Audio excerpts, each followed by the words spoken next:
Hello everyone, இது புரட்டாசி 3rd Saturday எடுத்த video தான். நாங்கள் 3வது சனிக்கிழமையும் விரதம் விட்டுட்டோம்.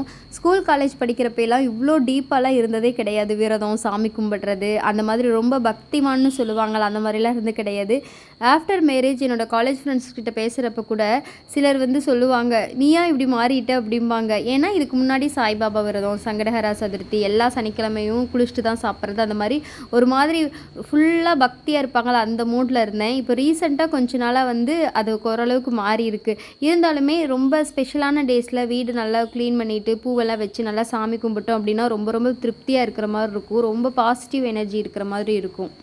நாங்களும் புரட்டாசி விரதம் இருந்தோம். பக்கத்தில் விவி பாப்பாவங்களும் புரட்டாசி விரதம் இருந்தாங்க. ஸோ 2 பேருமே சில வடை அந்த மாதிரிலாம் இங்கேயும் செஞ்சோம், அங்கேயும் செஞ்சோம். அப்படியே ஷேர் பண்ணி சாமி கும்பிட்டோம். ராமக்கட்டியெல்லாம் வச்சு ரொம்ப கரெக்ட் ப்ரொசீஜர்லாம் எனக்கு தெரியாது. அவங்க தான் சொல்லி கொடுத்தாங்க. ராமக்கட்டி வச்சு அதில் அந்த இதெல்லாம் வரைஞ்சி அதுக்கப்புறம் சாமி கும்பிட்டதுக்கு முடிச்சதுக்கப்புறமா அடுத்த நாள் இதை இலையை அப்படியே எடுத்து காக்கைக்கு வைக்கணும். இவ்வளோ ப்ரொசீஜர் எனக்கு தெரியாது. பட் இந்த வருஷம் அவங்க சொல்லிக் கொடுக்கவும் அப்படியா அப்படின்னு நினச்சிக்கிட்டு இதுக்கு முன்னாடி வரைக்கும் நான் விரதம் இருப்பேன். எதுவும் சாப்பிடாமல் அப்படியே சாமிக்கு வச்சு சாமி கும்பிட்டு சாப்பிட்டுக்கிறது, அவ்வளோதான். அதே மாதிரி விரதம் விட்டுட்டா சாப்பிட்டுக்கலாம் நான்வெஜ்ஜெல்லாம் அப்படின்னு சொல்கிறாங்க. யாரெல்லாம் சாப்பிட்ருக்கிறீங்க விரதம் விட்டுட்டு அப்படிங்கிறதையும் ஷேர் பண்ணுங்கள். நெக்ஸ்ட் ஒரு வேறு வீடியோவில் பார்க்கலாம். தேங்க்யூ.